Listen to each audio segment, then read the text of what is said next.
In every era, there are moments when the heart of a believer feels a quiet ache, an ache that cannot be explained by worldly losses or passing troubles. It is deeper than sorrow, more lasting than any personal pain. It is the pain of separation from our beloved Imam, the one whose presence would fill the earth with justice as it is now filled with oppression. It is the longing that sits within our hearts, day and night, whispering through our prayers, our tears, and our hopes, "Where are you, O Mahdi? How long must we wait? When will your light rise over this darkened world?" This separation is not simply a historical fact, it is a living reality. We are living in the time of the Imam's occultation. And this is not an era of emptiness, rather, it is a divine test of our loyalty and patience. It is as if the heavens are watching, will we remain steadfast without seeing his face? Will we carry the torch of justice when its bearer is hidden? Will we continue the path of truth when the guide walks with us unseen? Some may ask, why must the Imam be hidden from us? And we answer, not with doubt, but with submission. We do not question the wisdom of Allah. We know that his decision is never random, never unjust.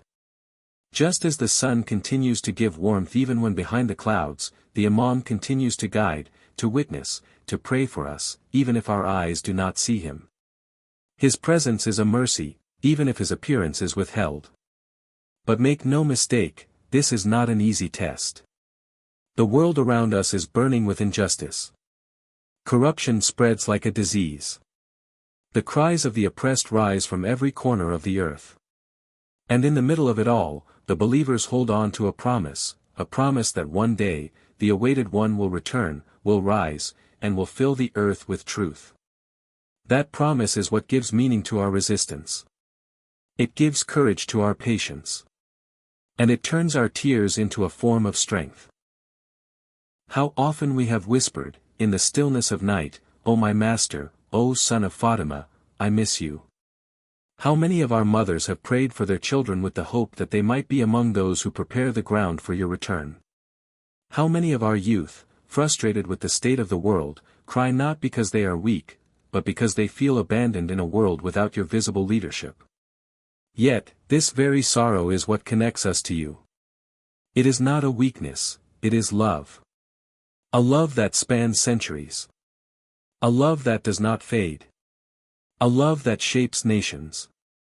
There are moments when we feel the weight of this distance most strongly. When we see innocent lives lost in war. When we hear the voices of the oppressed silenced by tyrants. When we watch faith being mocked and truth being trampled. In those moments, the heart shouts, "Where are you, O Mahdi?" But the heart must also answer itself, until he comes, I must stand in his place. Until he returns, I must be the one who says no to falsehood and yes to justice. I must be the voice, the hand, the heart of the one I await. This is the reality of life in the time of occultation. It is not a time for passivity. It is not a time to merely cry and wait. It is a time of proving ourselves.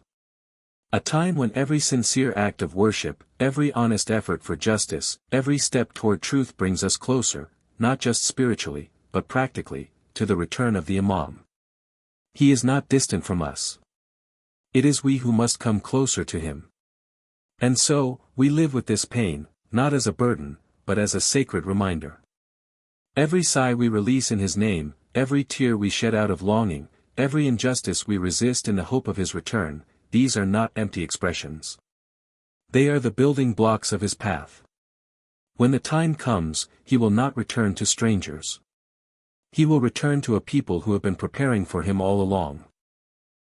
He will return to hearts that have kept his name alive, not only in their prayers but in their actions. We are in his absence, but we are not abandoned. And so we cry not just out of grief, but with a plea full of hope and surrender, "Pray for us, O Imam. Strengthen us. Guide us in our darkness. Lift our spirits when the world tries to break us. Let our hearts never harden in this long wait. Let us not forget who we are, and who we are waiting for." The world we live in today is filled with noise, voices that speak of progress, power, freedom, and justice. But behind those voices, we hear the cries of the oppressed, the hungry, the displaced, the forgotten. We see nations torn apart by war, families shattered by injustice, and values buried under greed and arrogance. The earth, it seems, is aching. And this ache is not random. It is not meaningless. It is a sign. It is part of a larger truth that we, as believers, must recognize: this world is preparing for something. These are not just global events, they are the unfolding signs before the return of our awaited Imam. The traditions have told us, before the reappearance of the Imam, the world will be consumed by darkness. Not just physical war, but spiritual war. Not just economic injustice, but moral confusion. The lines between truth and falsehood will blur. The arrogant will walk the earth with pride, and the righteous will be mocked or silenced. People will begin to see falsehood as truth, and truth as backwardness. Is this not what we witness today? Is this not the state of the world in every direction we look? The rise of oppression is not a new story. It has always existed. But in this time, it feels deeper, more global, more organized. The blood of the innocent flows not only in occupied lands or under military bombs, but through systems, laws, and ideologies designed to crush the weak. In many places, the very idea of spirituality, of sacredness, of divine guidance is ridiculed. And yet, this rising darkness only proves one thing: the light is near. We were told that when the world becomes tired of injustice, when humanity reaches the edge of despair, when even those without faith begin to question the emptiness of this world, then, the ground will be ready. Then, the eyes will turn to the heavens not for power, but for hope. And in that moment, the arrival of the Imam will no longer be just a belief of the few, it will be the longing of the many. But this process is not passive. It is painful. We, the believers, carry the double burden: to live in this broken world, and yet never break ourselves. We walk through the ruins of morals, the collapse of truth, and the betrayal of justice, but we do not let our faith collapse with it. We stand, we speak, we resist, not because we expect instant victory, but because we know that every stand we take is one more step toward the reappearance. The cries for justice across the world. From the streets of Gaza to the voices of the poor in forgotten villages, these are not isolated cries. They are connected. They are part of the global pulse of humanity calling out for divine leadership. Whether people realize it or not, their hearts are yearning for a just hand to rise. That yearning is not empty. It is preparing the way. And this too is one of our responsibilities: to recognize the signs, to read the world through the lens of faith, and to never become numb to injustice. Because the closer we get to the time of his return, the more difficult it will become to hold on. The world will test our patience, our principles, our unity. But the signs are not meant to scare us, they are meant to strengthen our resolve. When we see the world turn upside down, we must not be shaken. We must be reminded. When the oppressors seem powerful, we must remember they are only temporary. And when the world grows darker, we must become the candles that burn brighter. Because the dawn always comes after the darkest hour. And we are living in that hour. So we must not despair. Instead, we must look at the chaos around us and know, this is the world that will call him. This is the pain that will make hearts ready for him. This is the storm before the calm he will bring. And through it all, we whisper again, "O Imam, pray for us." In this world that forgets truth, help us remember. In a world that loses its way, help us walk firmly. In a world that grows tired of waiting, help us wait with purpose. In a time when so much of the world is drowning in confusion and injustice, it becomes easy to feel small, powerless, even forgotten. But we must remind ourselves again and again, the one we await is not returning to a people who are asleep. He is not coming to build everything from nothing. No, he is returning to a people who have already begun to prepare. A people who understand that waiting does not mean doing nothing. Waiting, for us, means rising, building, sacrificing, and struggling. It means living every moment as if he could appear tomorrow, and dying every day with our hearts still facing him. The idea that we can sit still, cry a few tears, recite a few supplications, and consider ourselves among his supporters, that is not enough. Real loyalty to the Imam means action. It means readiness.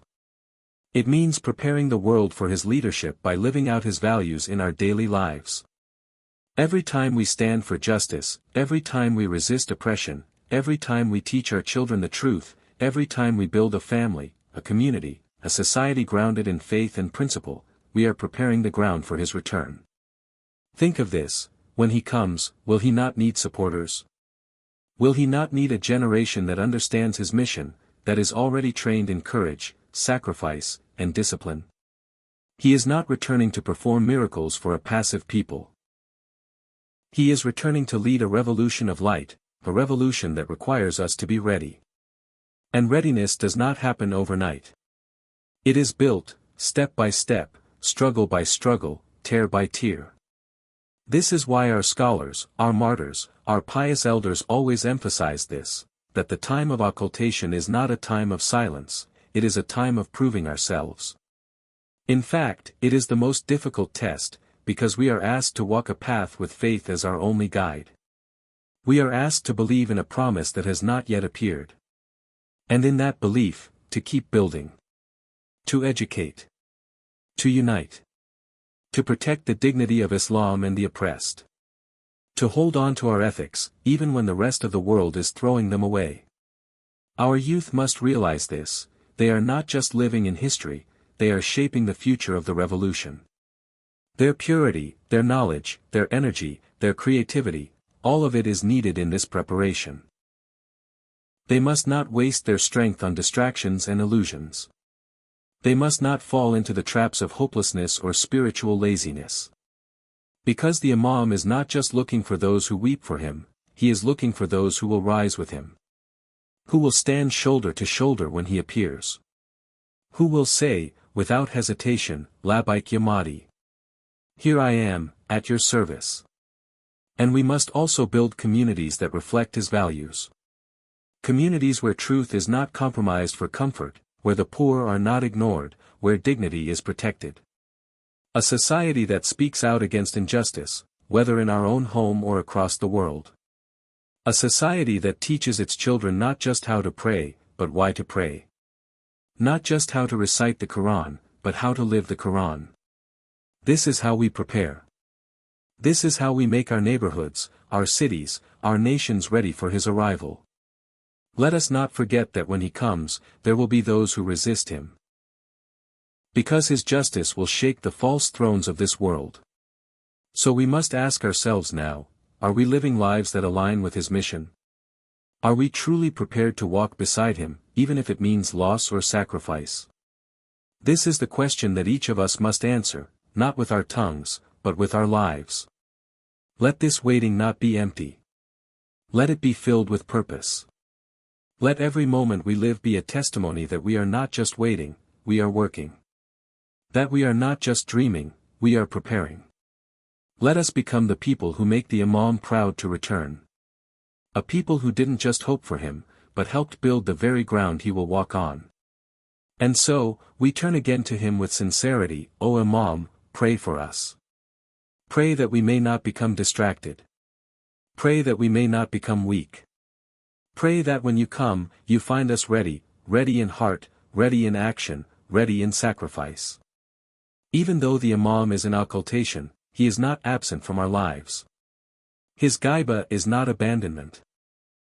His silence is not distance. He is with us, closer than we realize, aware of our struggles, our fears, our hopes, and our efforts. And in this time of uncertainty, when the heart longs for a leader, when the world feels heavy with trials, one of the greatest blessings we still possess is the ability to turn to him and say, O Imam, pray for us. This connection is not symbolic. It is real. The Imam sees his followers. He hears the cries of those who miss him. He witnesses the sincerity of the believers who continue to stand firm in a world that is moving further away from the path of truth. And he prays for us. His du'as, his intercessions, his silent support, these are like gentle rains that nourish our efforts even when we don't see them. That is why we are never truly alone. Many believers feel this presence in their moments of pain and longing. When life becomes too heavy, when injustice surrounds us, when we are forced to choose between ease and principle. If we turn our hearts toward the Imam and sincerely seek his support, we feel strength returning. We feel clarity in confusion. This is not imagination. It is the reality of a spiritual connection that no veil can block. Yet this relationship must be nurtured. Just as a child speaks to a loving parent even when they cannot be seen, we too must learn to speak with the Imam of our time. To call upon him in the early dawn hours, to ask for his intercession when we fall short, to remember him in our prayers, and to include him in our intentions. Every sincere dua that ends with a request for his safety, for his return, and for our own readiness brings us closer to him. These are not just rituals, they are bridges. And we must believe, truly believe, that he is aware of our sincerity. The mother crying for her children in war-torn lands. The young man who refuses to compromise his faith in a corrupt society. The worker who earns honestly though it's harder. The student who speaks the truth in a classroom full of lies. The families that stay united despite hardship. These moments matter. They are seen. They are remembered. In return, we ask of the Imam something even greater than worldly help, we ask him to pray for our steadfastness. For we are living in a time where faith is under siege. The world tempts us, distracts us, breaks us down. And yet, those who remember the Imam, those who whisper his name in their sujud, they hold a quiet strength inside them. Because they know that the Imam's presence is like the hidden roots of a tree, unseen, but holding everything together. We also pray that he helps us see ourselves clearly. That he asks Allah to remove from us pride, laziness, jealousy, and heedlessness. That he guides our thoughts toward action, our hearts toward sincerity, and our hands toward justice. We don't ask just for protection, we ask for purification. So that when he does appear, we are not just among those who recognize him, but those he recognizes. And if we ever feel disconnected, if our hearts feel distant from this sacred bond, then we must begin again. We must make our salawat louder. Our du'as deeper. Our commitment stronger. The Imam is not far, he is waiting for our hearts to call him. Just as he prays for us, we must live lives worthy of his prayer. This is not about perfection, it is about direction. Are we walking toward him, or away from him? Let our connection to the Imam be not just a matter of belief, but a part of our daily lives. Let his name pass through our lips not only in hardship, but in gratitude. Let our loyalty be reflected not only in speech, but in sacrifice. And as we wait for that destined moment when his light fills the world, let us never stop saying from the depth of our souls, O Imam, pray for us.